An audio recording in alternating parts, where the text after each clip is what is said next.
I'm hearing the word fulfillment be thrown around a lot in different spaces, and I want to demystify fulfillment.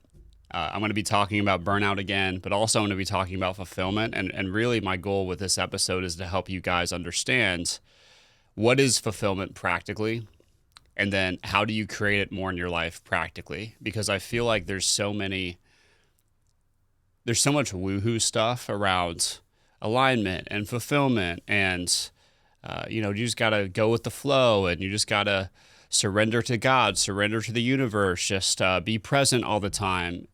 And while inherently none of those things are wrong, I want to really try to paint a picture for everybody that's listening to this around, if you're the person who you feel like you're a workaholic, a high achiever, your whole life you've learned how to chase success, and at first that gave you a ton of fulfillment, a ton of energy. It was really, really addicting in a way. And then slowly over time, you felt yourself losing your spark. You don't feel as motivated. You don't feel as inspired. You don't feel as passionate about your life. You're feeling dead inside, and you feel trapped and you don't know what to do. That problem is essentially we don't have enough fulfillment in our life. So let's talk about how you can practically address that. So I want to start this by saying everybody's situation is different. So what I'm going to talk about today is what worked for me, and it's also what's worked for a lot of the people that I've helped. On top of helping service-based business owners go from daily firefighting to confident leadership, which is helping them get out of the day-to-day, making sure they can work on the business instead of constantly in the business. Additional to that work, I also help high achievers who are externally successful, internally miserable. They feel like work is consuming their life, and they feel trapped. They don't know how to take the space to figure out what they really want and pursue a life that feels more energizing and fulfilling. So I'm going to really get into this and talk about how can you, the high achiever who may be feeling dead inside right now, how can you create more fulfillment in your life? So step number one, I want to go over something that's very fundamental, because I think a lot of times we think about things in terms of just the physical world. So just from like an external perspective. And I want to talk about things more so in the frame of energy. So it's been proven by quantum physics that everything is energy. And why I'm saying that is because energy is the currency of life. Energy is a limited resource. So just like money, it gets spent every single day. You spend your energy on your work, relationships, your responsibilities, your thoughts, and your focus. And then some investments pay you back, meaning that sometimes you deposit your energy into something and you get a return of investment of your energy, meaning I do the thing, I feel energized as I do it. And then other ones just drain your bank account, meaning that I invest my energy in the thing and I feel emptier than I did before. And burnout specifically comes from not doing too much, but we burn out from investing our energy in the wrong things for too long. So the first fundamental thing to understand about if you're listening to this and you just feel exhausted and you don't feel fulfilled and you feel like your life is falling apart, understand that there's multiple things going on.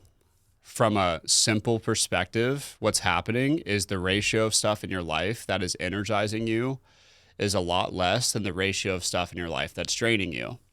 And that's not because there's something wrong with you. It's because a lot of the things that you're maybe doing don't reflect what you really want to be doing. You maybe feel like you should be doing a lot of things that you're doing. However, it's not fundamentally what your soul is calling you to do. And I'm going to be using language like soul. By the way, I believe we all have a true self underneath all the conditioning and behaviors and stuff that we've learned to survive in a society that we're in. So just know if soul doesn't resonate with you, take it or leave it. True self, soul, higher self, whatever you want to call it. When there's a disconnect between who you truly are and the things that you're doing and the life that you're living, you start to feel really drained, and then you start to feel a lot of lack of energy. So the first thing we got to figure out, if you're somebody who wants more fulfillment in your life, is we got to figure out what areas of your life are draining your energy the most.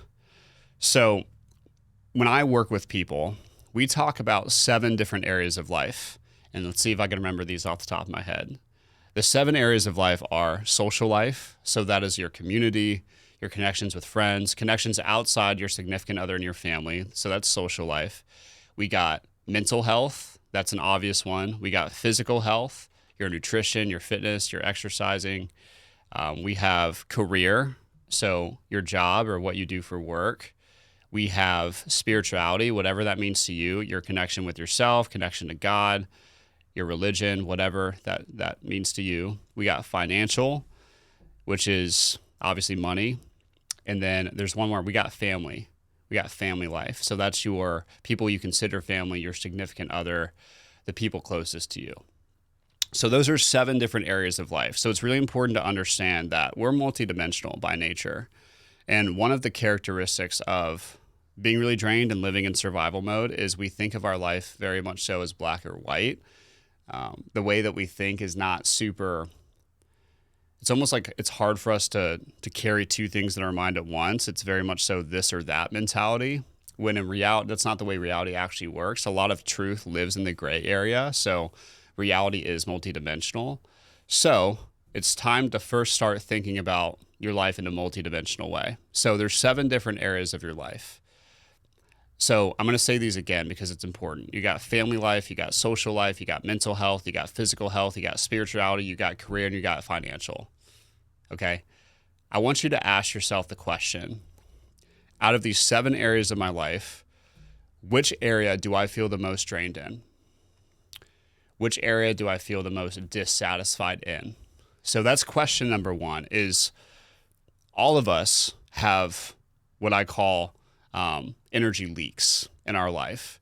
And typically there's multiple areas of our life at once that we are leaking energy in, meaning that the energy that we're putting into those areas of life, we're not getting a good return of investment in those areas. So we got to figure out which one is the most draining for us right now.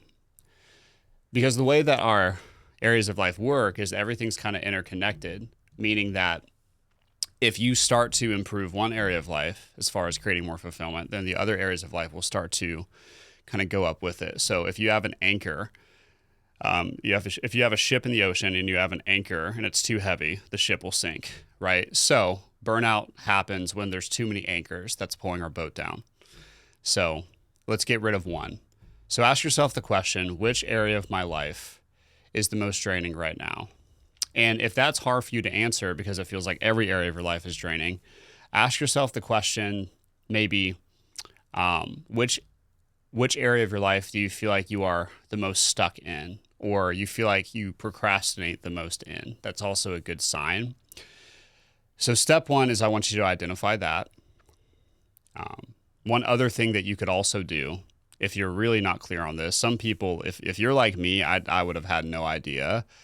And sometimes what I think the area of my life is draining me the most is not it. So another thing you can do is what I like to call the energy audit. So pick a day that you feel the most busy throughout the week. And then I want you to write down everything that you do, like all the basic activities. I'm talking stuff you do for your job. I'm talking going to the gym if you do that. I'm taking care of your kids. Just list as many activities as you can. And then I want you at the end of the day to put a minus sign next to the activities that you felt drained your energy and a plus sign next to the activity that you felt gave you energy. And maybe like a little, I don't know if you guys know what I'm talking, a little squiggly line if you're not really sure. And at the end of the day, do an inventory.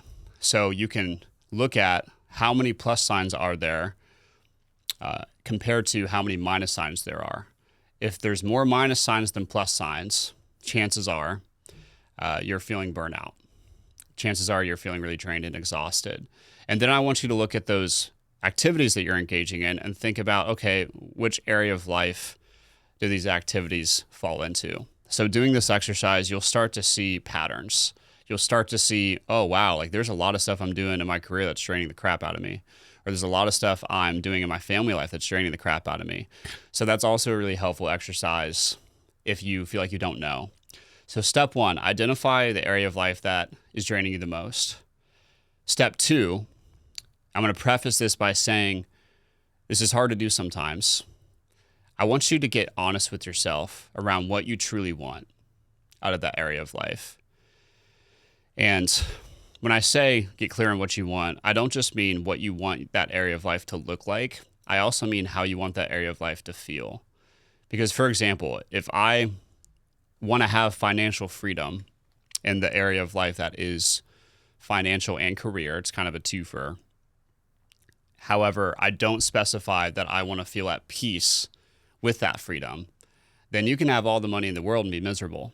And maybe the person listening to this right now is very financially well off and they are miserable, which is typically the people I help. So, and I've been there. So get clear on what you want. And if this is hard for you, because it's normal, by the way, if it is, then I want you to get clear on what you don't want first. Our brain is programmed to look at things that keep us safe.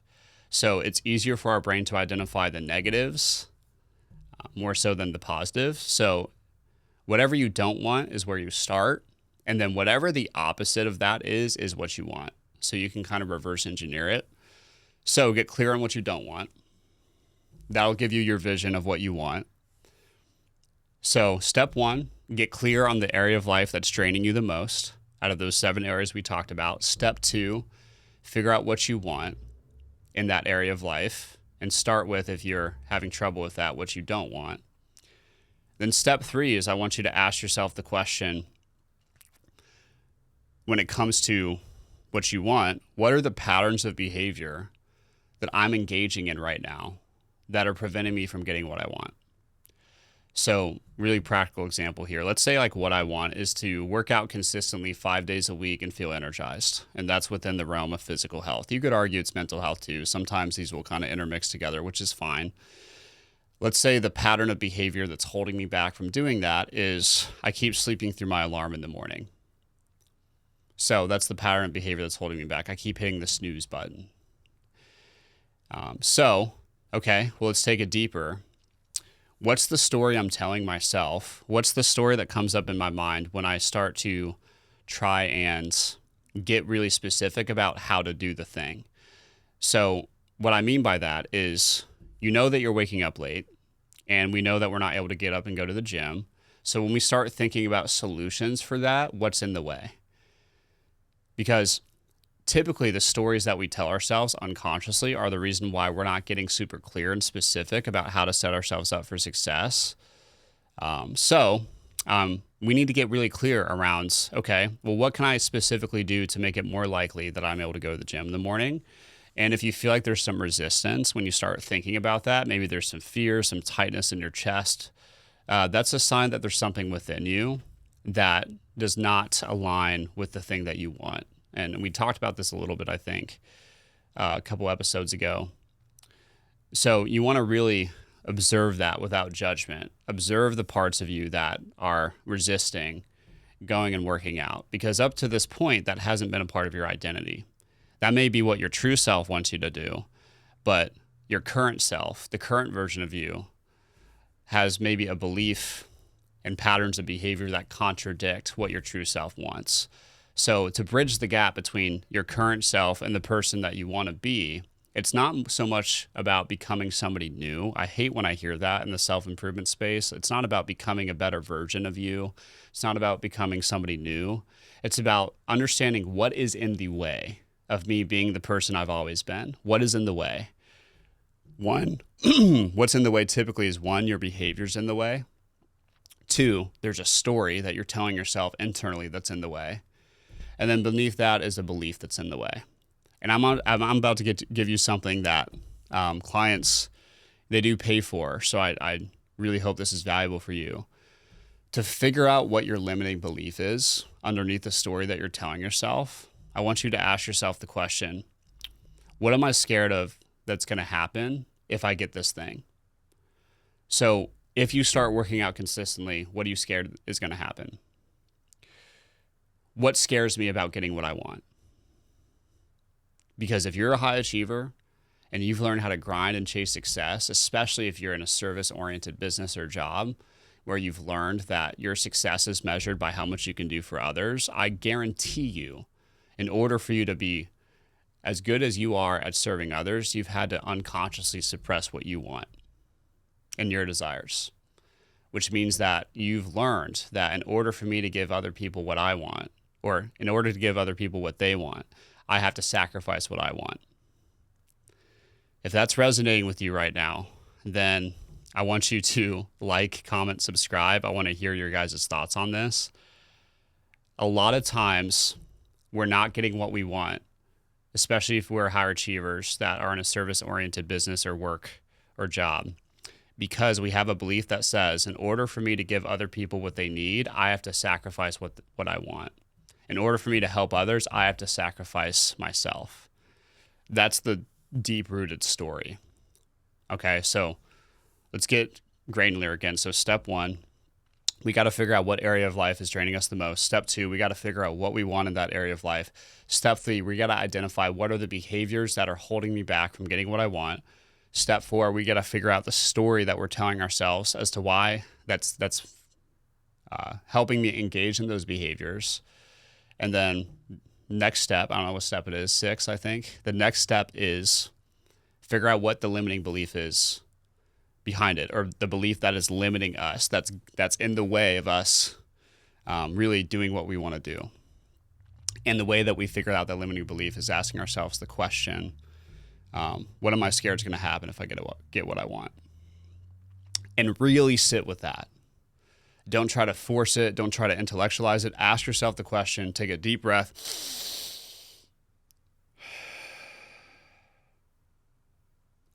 What am I scared is going to happen if I don't get what I want?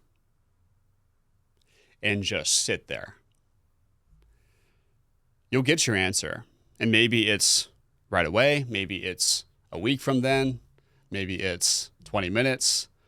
You'll get your answer. The key is you got to have the space where you can hear yourself. Because a lot of us have a voice in our head that's really loud. It's almost like a psychotic roommate that's in our head that is constantly talking down to us, that's constantly frantic, that's always worried about things. That voice is not you. That voice is your ego, meaning that's the voice that has been created in order to keep our identity safe. And the thing about it is sometimes that voice is helpful and sometimes it's not. And when it comes to really getting clear on what you truly desire, your heart's desires, you have to put yourself in a position, you have to regulate yourself so that voice is not super loud, so that you can hear the whispers of your soul, is what I call it. Because your true self is not frantic, it's not urgent, it's not loud, it's calm, confident, and it is steady. And it's just gonna tell you what you need. And this is a skill you have to develop. So I'm going to leave step 6 at step 6 because it starts to get, I wouldn't say complex, it's pretty simple. There's a lot of work that happens after step 6 when you figure out what your limiting belief is. So, not for nothing, if you guys are interested in learning more about how do you create new beliefs for yourself, how do you build patterns of behavior that better serve you, then please connect with me. I'll give you the gist though, just to make sure you guys have a way to complete this thing. So I want you to, when you've identified the belief that's been limiting you, which is I have to sacrifice myself in order to be successful. Maybe the new belief could be my success is defined by how energized I am. So you want to create a new belief that actually helps you align with what you want, and then you want to form a habit that reinforces that new belief. So it's great to have awareness, but knowledge itself is not power. Application is. So you got to be aware of your new belief and what you want to embody, and then you have to be very, very intentional about building a pattern of behavior that reinforces that new belief. So instead of waking up in the morning and skipping through my alarm, the person who believes that my success is defined by how energized I am is going to prep the night before to make sure it's as easy as possible when they wake up to get to the gym. That person is not going to hit snooze on their alarm. So you want to start thinking about it in terms of what kind of person do I need to be in order to get what I want? How would a person act if they had what I want? And then you want to start embodying that person one step at a time. And what you're going to notice is over time, it's going to be hard at first because anything that contradicts a pattern of behavior that we're currently engaged in is going to be hard. It's going to require an identity shift. So you're going to start doing things that fundamentally your brain and your body is not used to doing. So give yourself grace in the process of making this shift. Keep it small, so keep it tangible. Don't try to change 5 different areas of life at once. Keep it at one and build from there. Over time, you are going to see that you're going to start building some momentum. You're going to start feeling better. And then that new belief is not something that you have to convince yourself to believe. It's going to be actually a part of your identity. Good practical example of this is I didn't really start working out until I was probably 19 years old. I never considered myself an athlete or somebody who works out or somebody who is healthy. And so when I first started working out, I had to use the fuel of, I don't really feel good enough. I hate my body. I want to look strong and jacked, which, by the way, is fine at first. Whatever fuel you got to use to get you out of your rut, I want you to use it. However, eventually I realized I was going way too hard and I had to change my fuel and my motivation behind why I was doing the thing. And for me, it was less so about looking good. It was more so about I wanted to be the kind of person who commits to something. I started to think about it in terms of I want to be somebody who devotes myself to a practice. I'm somebody who shows up when I don't feel like showing up. I'm somebody who values my own life force and values feeling good. And then I started to operate from that place. And now, because working out's a part of my identity, it's hard for me not to work out. It's actually more difficult for me to not get to the gym than it is to get to the gym. So that's what happens when you actually take the time to do the stuff we're talking about. So again, to create more fulfillment, fundamentally creating more fulfillment in your life comes from doing things in alignment with what you actually want. And it also has to do with doing things in alignment with your value system, which we can dive deep into in another episode.